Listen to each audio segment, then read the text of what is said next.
Everybody from Mission Control Houston, I'm Josh Byerly. I'm joined once again here by Nick Radford, who is the Deputy Project Manager for Robonaut.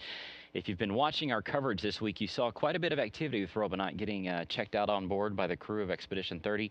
Nick, talk about it. It's a big week for you guys. Everything went according to plan, right? Yeah, it's been a tremendous week.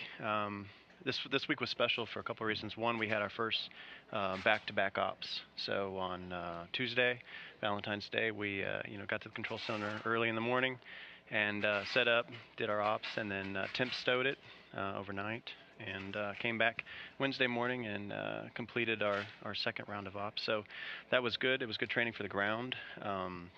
We envision a lot of that type of operation in the future, where we are, we want to do more and more with this robot, which is going to require back-to-back activities like that. But Wednesday was tremendously successful. Everybody on the ground, and especially the crew in orbit, was having a fantastic time checking out the robot, and we've successfully checked out every joint on the robot and every sensor, and big smiles on our face here in the control center, where we had all the systems are good, and we are ready to go. Now, talk about what you were seeing the video now. I mean, there was quite a bit of movement and activity with his hands and his fingers and his arms. Yeah, right? Absolutely. We've flown a robot. We've flown a robot for one primary purpose, and that's to do work. Right. And in order to do work, we need to have very capable hands and very sensate hands. And so we wanted to make sure that we got all the degrees of freedom working in the hands, getting all the data as we expected it, and making sure that we were going to be able to complete the tasks that we have scheduled for this robot. Yeah, I think coming up a little bit after this, you'll see the famous handshake in space between... Yeah, that was an amazing moment. We actually adjusted the timeline slightly, because we wanted to make sure we got to this handshake. But yeah, Dan Burbank was absolutely fantastic, and Robonaut reaching its hand out, sensing all the forces that Dan was going to impart into the robot, and then initiating the closure. And I believe Dan said it was a firm handshake. So let's talk about this. You guys were watching this on the ground. You can actually see the data coming down from Robonaut. So as Dan squeezed his hand, and you we're can actually tell. recording everything. Yeah.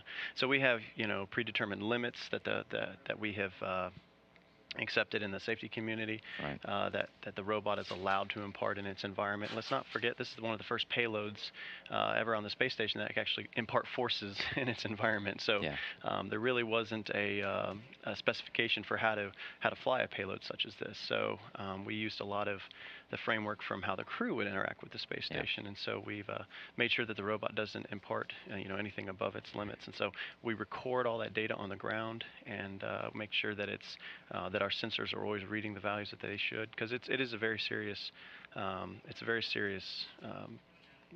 thing. We want to make sure that it's always remains safe. Well, I mean, there's been people on the Twitter accounts and things like that. They smile about this because they compare it to either one of the Cylons from Battlestar Galactica or the Terminator or whatever. Our next checkout is to try to take over the space station. Okay. So we're not trying to promote that too much, but fly it away. Well, I mean, talk about some of this, because we saw one of the crew members just sort of bumped into it a little bit before, and it shut down. Yeah, absolutely. We have a hair trigger safety system right now that is by design. We have one of the agreements we made with the safety community was it was going to be almost difficult to operate at first, because we wanted every small little contact to safe the robot, and we wanted to assess what happened. And what you're referring to, I think, is one of the crew members was floating by right before we were getting ready to do the handshake, and just brushed up against the robot, and the robot wasn't expecting it. It hit it in an area we weren't ready for that upcoming task, and the robot said, let's shut down, let's restart. And so we were actually very excited to see that, because it operated exactly the way that it was supposed to, and we recovered really quickly from that, and so it's operating very nominally. Well, and it boots back up pretty fast. I mean, I don't think my laptop starts back up as fast as what you guys had it turned back on and ready to go with the handshake. I mean, it was just a matter of minutes. And that's been a very interesting learning experience for us as well, because the data connections, the network connections, they're not like being down here, operating the robot in the lab. And so having to deal with comm dropouts and refresh rates that are really slow, it's been a great learning experience that we're going to. It'll definitely pay dividends in the future for more complicated operations. So let's talk once again about this taskbar. Now, we talked about this earlier this week, that there's this sort of kind of an experiment kit that the robot's going to be trying to flip some switches and do some other things. When is that going to happen, and what's next? Yeah, so we've essentially divided the operations of the robot into two stages. One, we have all these free space motions. Right. And then the second stage of the operation is all contact operations. So we wanted to make sure that the robot behaves. And so the commissioning of the robot is going to transition from, more or less waving its arms around, if you will, Yeah. and assessing and retuning the robot as required for the differences between here on the ground and in orbit. And then we are going to move on to, all right, let's start touching things. Okay. Let's start interacting with objects. Let's start making contact, deliberately making contact with objects. Now, you can say the handshake yesterday was it's kind of a contact operation, but things are very compliant still. You're not Yeah. making contact with rigid objects, and where To you flip have a switch. to flip yeah. a switch, where you have the potential to build up really large forces. Yeah. And so, on the docket for us is absolutely to use the busy board that we have. We are training the robot on the ground, and you're seeing some video right now of that. And it's not just necessarily, hey, let's have the robot perform these, but let's have it perform it intelligently. Did it flip the switch? Did it recognize it flipped the switch when it needed to? Is it going to correct back when it didn't flip the switch?